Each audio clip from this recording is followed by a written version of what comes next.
What's going on, Bully fam? It's your boy, the educator, the scientist, Mr. Double Muscle Line Bulls, bringing you another episode of Breeders Hacks. So I think this is going to be a dope segment. We're going to be doing Q&A, answering questions, especially the questions y'all been dropping in the comments.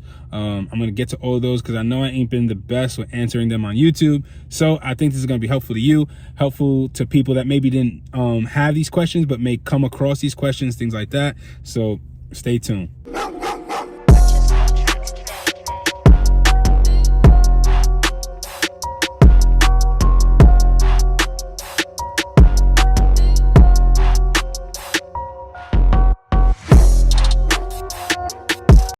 What's going on, guys? So like I was saying, I think this is a segment that I'm going to be adding, and I'm going to try to do this weekly. Like I said, I know I'm not the best. I try to get to all y'all questions in the comments, but it just gets crazy because between here and on Instagram, my DMs just get flooded. So this segment is strictly going to be to y'all, my YouTube fam, the questions that you guys ask here on YouTube. So I got my little list. And like I said, I'm going to just do this like weekly, nothing crazy. I'm still going to be doing my regular episodes of Breeders Hacks for you guys, but this is something extra, just for you guys, you know? So anyway, I'm here actually I'm at Tractor Supply right now. If you become a breeder, this is going to be like your second home. I get so many things from here. And not only that, as you can see, I just got back from Costco. We were running low on dog food, so I just picked this up real quick because our shipment hasn't came in yet. So anyway, to y'all questions.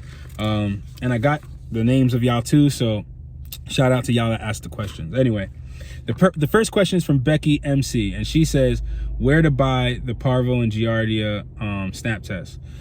Easy. You can get it on breedershacks.com. We sell them there. It's a great thing to have because if you have a puppy that starts having diarrhea on you, that starts vomiting on you, you're gonna have to pay a vet, expensive fee just to even know what it is.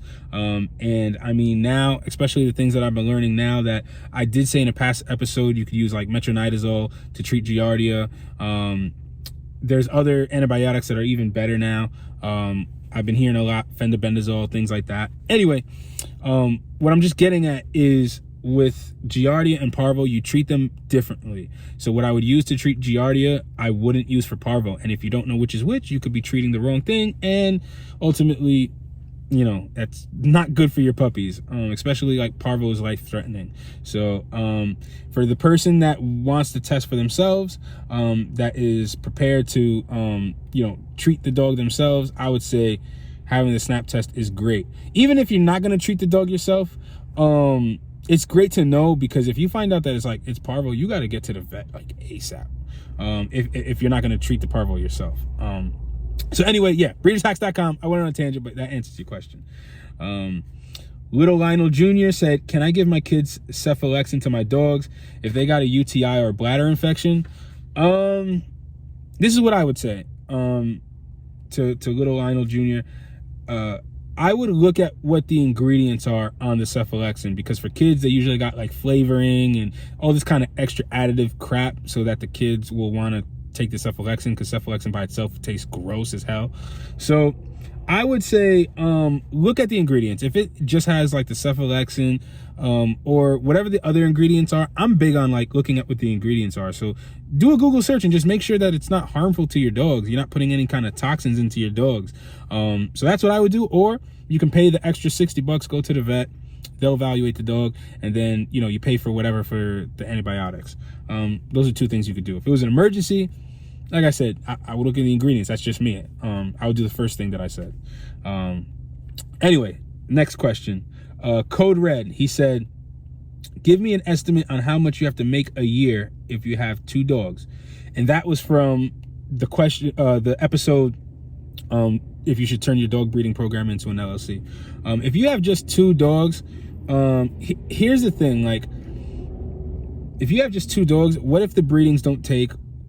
If you have 2 females, then you may not be getting stud money. If you do have a stud, if he's getting it all depends on the promotion. There's a lot of variables that go involved. So I couldn't really say you need to be making this amount of money in order to say turn your dog into your program into an LLC or whatever the case may be, or just how much you should be making in general. When I had 2 dogs, I'll be honest, when I just had 2 dogs, I really wasn't making much at all. So I wasn't ready to turn it into an LLC until I needed to start making more money and show proof of income, because especially now I don't work a 9 to 5. I do dogs full time. So it's going to vary. It's going to vary for sure. And it may not be beneficial to you. If you only made, say, $500 for the year, you may not want to claim that. I don't know. I'm not a tax person, but for just 2 dogs, I couldn't really answer that.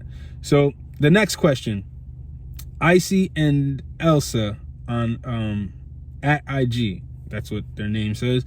What about a female's first heat? And they asked that question on the episode I just recently dropped on photography and video. I think they're asking if you should breed a dog on their first heat. And that really comes, I think I've covered this, but breeding a dog on a first heat, I've spoken to different repro vets on this, and they're going to give you different opinions. So I would say to, make sure you speak with your vet that you feel comfortable with. Obviously, yet again, I'm not a vet, but to the general consensus that I got with speaking with other vets, multiple repro vets, I spoke to at least like 3 or 4 about this question. And if I come if I meet a new one, I ask them the same question. And generally what I found is it all depends on really more so, not so much the first heat, but the dog's maturity themselves, physical maturity. So prime example is some people, their dog's first heat aren't up until, I've seen a dog come into heat and the dog was already like 2 years old.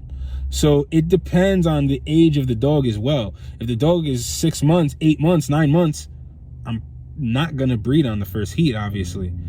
They're too young, they're too immature. Their bodies are still developing. But now say you have a dog that's 1.5 years, 2 years, and it's their first heat, then that's really more of a judgment call. But I would say you'd be perfectly fine to breed, because the dog is already matured.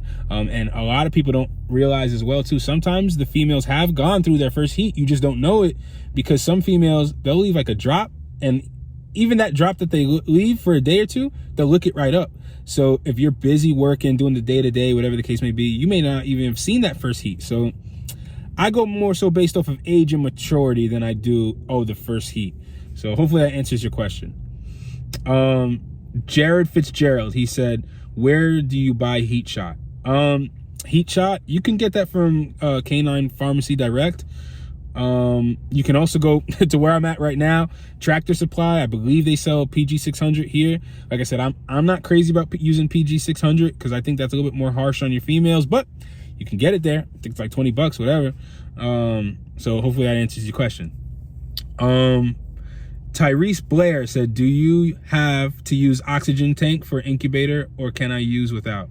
You can use you don't have to have an oxygen tank with your incubator. I've whelped plenty of litters without oxygen. Now, is it great to have just in case? Yes. I mean, I think if you're going to be breeding seriously, you should definitely have an oxygen concentrator, oxygen tank on standby. Not a tank, a concentrator, which it takes the natural air and turns it into oxygen. So you don't got to keep getting refills and stuff like that. That you should invest in, and you can get one from someone who used to smoke on like Let Go or on Facebook, or I mean, we're working on selling them on Breeders Hacks. But yeah, that's yeah, for sure. I would definitely have an oxygen tank. But if you starting out and you can't afford one, then I mean, you can still perfectly have a perfectly healthy litter. Just make sure that you're doing your reverse progesterones so that your puppies come out on time, regular, as if they were so close to natural whelp. Because the key thing, most of the time you need an oxygen machine when your puppies are like premature. Just food for thought. But there are other occurrences that you would need one. So like I said, just across the board, it's nice to have one. If you can't afford one though, it's not the end of the world. But I would save towards getting one anyway. All right, next question. Joga Bonito 90 said, what is the name of the test kit? I'm not sure what test kit he's referring to. We'll just jump to the next question. Straight Hustle Bullies, he said, we need a part 2 on an updated video on how to take pictures of dogs. Okay, so the video that I just dropped, I guess he's saying we'll drop a part 2. That's definitely something I could work on. I try to keep my videos short and condensed. There's so many other things that I would love to cover when it comes to especially video. So that's a great thing. And I'll answer like 1 or 2 more questions and then I'll wrap it up. Good video. How much for the lenses? All right, so Jay Moore, I'm sorry, let me backtrack. Jay Moore said, good video. How much for the lenses you showed in the video? How much for the base camera? And where did you pick them up at? All right, so quick story. My wife used to work at Canon, the camera company, so I got kind of a hookup. So I bought the camera through there, but either way I was gonna get a Canon because I like their cameras. But this was maybe a couple years ago, so I think I paid maybe like $500 or something like that. I'm sure the camera is way cheaper now. If I was to get a new camera, I'd probably just like I'd probably just get it from like Best Buy or something like that, you know. But just do your homework, you know. Do your homework on the camera that you're gonna get. And I bought a bundle, so it came with 2 lenses as well, so you could do that too. Like if you want to be cost effective and economical, then get like a bundle that comes with those 2 lenses, because I know that camera it came with those 2 lenses from my understanding. The next question, and this will probably be my last question I'm going to answer for this episode. This is from Matthew Stubbs. Off topic question, but I'm about to drop a litter with a bape son. That's chocolate tri, and my Joker's wild granddaughter is chocolate tri. My girl's mom is blue tri. Will I have all chocolates or chocolate and lilac? So he said that, from my understanding, that the bape son is chocolate tri, and that the mom, let's see, and he said, to my Joker's wild granddaughter, that's a chocolate tri. So it's 2 chocolate tris bred to each other, and the female's mother is a blue tri. So he said, well, you get all chocolates or chocolates and lilacs.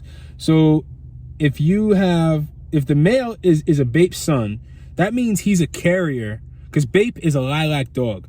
So your chocolate tri dog is a carrier for blue, obviously, because his father is lilac, which is a blue and a chocolate dog. So even if the mother isn't, whatever the case it may be, even if she didn't carry those colors, the son is going to be a carrier because of his father, bape.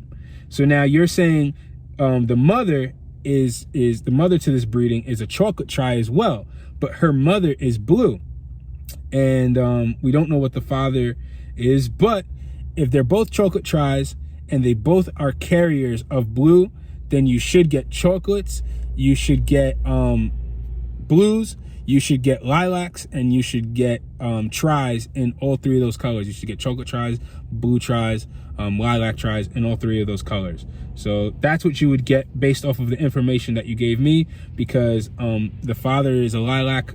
I'm sorry, the grandfather bape is a lilac, so that means the father is a carrier.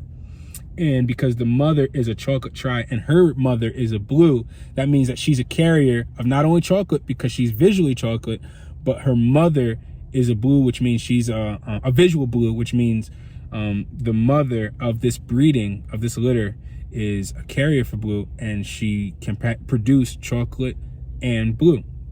So you're breeding 2 carriers to each other. You get, like I said, blues, chocolate, lilacs. I had to kind of play that scenario out in my head myself, just based off of reading it. Usually I'm talking to somebody about it, like, you know, face to face. So that's what you would get. You would get lilacs, chocolates, blues, tris in all forms, in all suits. So hopefully that answers your question. And all right, guys, I'm going to wrap it up for this Q&A. This is actually kind of fun. I'll probably do like a second one, like I said, and that'll be for next week. And I'm going to just start doing these every week, guys. So keep the comments coming. And I appreciate all you guys who tap into this channel. And I'll see you guys on the next episode of Breeders Hacks.